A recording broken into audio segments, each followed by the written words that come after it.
గారు 31st ఏదైతే celebrations ఉన్నాయో మొత్తం ప్రపంచం అంతా చేసుకుంటే అందులో ఆంధ్రప్రదేశ్ రాష్ట్రంలో చేసుకున్నారు అనేక ప్రాంతాల్లో జరిగింది. ఎందుకు పిన్ పాయింట్ మీకు తాడిపత్రే కనిపించింది? ఏవండి నాకు నాకు ఈ పాయింట్, ఆ పాయింట్ అలా ఏం ఉండదు. మాధవీలత అనే ఒక అమ్మాయికి ఒకటి ఏదైనా కనిపించిందనుకో, నేను సోషల్ మీడియా ఇలా చూస్తున్నప్పుడు, స్క్రోల్ చేస్తున్నప్పుడు నాకేదన్నా ఒక టాపిక్ ఇంట్రెస్టింగ్‌గా అనిపించిందనుకో నేను మాట్లాడేస్తుంటాను. దాని వెనక జెండాలు, ఎజెండాలు ఏమీ ఉండవు. నేను అనే ఒక అమ్మాయి మీరు ఇప్పుడు ఆ తాడిపత్రి ఎందుకు మాట్లాడానంటే నేను ఒక 1000 వీడియోలు చేశాను డిఫరెంట్ టాపిక్స్ మీద. మీరు దాని గురించే ఎందుకు చేశారు అంటే నాకు చేయాలనిపించింది నేను చేశాను.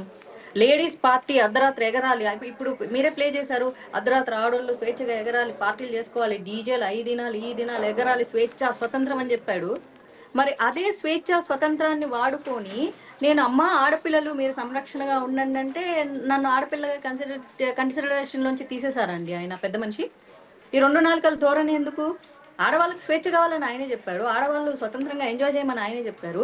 ఆడవాళ్ళు కాసేపు టైం పాస్ చేయాలని ఆయనే చెప్పారు. ఆడవాళ్ళు డీజే పెట్టుకొని ఎగరాలని ఆయనే చెప్పారు. ఆడదర సేఫ్టీగా ఉండాలని మాట్లాడిన నన్ను పట్టుకొని బూతులు మాట్లాడారు.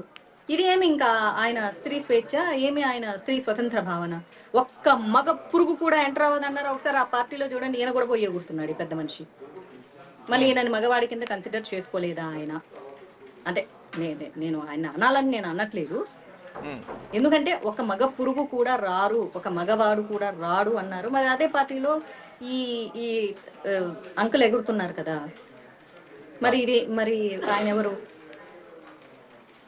దానికి కూడా నాకు సమాధానం